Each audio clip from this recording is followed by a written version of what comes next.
And ఇప్పుడు ఇంత అద్భుతమైన సినిమాని మనకి అందించబోతున్నటువంటి ప్రొడ్యూసర్ విజయ్ పాల్ రెడ్డి అడిదల గారిని మాట్లాడవలసిందిగా రిక్వెస్ట్ చేస్తున్నాం. అందరికీ నమస్కారం. Vaanara celluloid I think devotional vibe ఉంది, but it's my emotional vibe. మా మదర్ ఫాదర్ పేరు పైన పెట్టాను, Vanamala Rajireddy. So it became వానరా.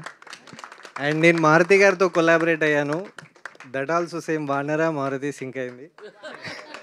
So తను నాకు ఫస్ట్ టైం, అంటే నేను చాలా బిజినెస్లు చేశా కానీ మారుతి గారితో కూడా నేను ఎమోషనల్ ట్రావెల్ చేస్తున్నా. బికాజ్ పాజిటివ్ సలహాలు ఇచ్చిన వ్యక్తి, చేయమని చెప్పిన వ్యక్తి తను ఒకడే.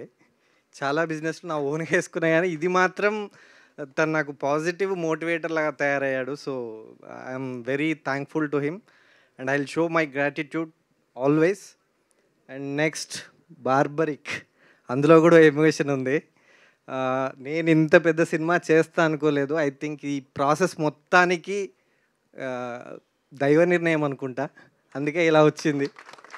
So anyway, thanks to everyone. Thanks to Telangana police, media, AAA cinemas,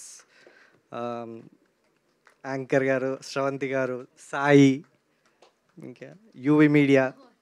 okay. And యాక్చువల్గా మా టీం గురించి నేను ఎందుకు చెప్పలేదంటే, చెప్పడం కన్నా చూపిద్దాం అనుకుంటున్నా. అండ్ ఎందుకంటే మా విజువల్స్ చూసారు, ఇన్ఫ్యూజన్ బ్యాండ్ అని నేను తీసుకొచ్చాను. యాక్చువల్గా ఐ థింక్ బ్యాండ్గా తీసుకురావడం నేనేనేమో, I think. If I'm wrong correct me. మిగతా సినిమా గురించి అండ్ సత్యరాజు గారు, he's also my emotion. And Satyam Rajesh గారు, ఎంటైర్ టీమ్. నేను వీళ్ళ గురించి తర్వాత చెప్తాను ఎందుకంటే టైం లేదు ప్రాబబ్లీ. థ్యాంక్ యూ అండి. Thank you everyone. Thank you Vijay గారు, thank you so much. Yes, now captain of the ship. ఇంత అద్భుతమైన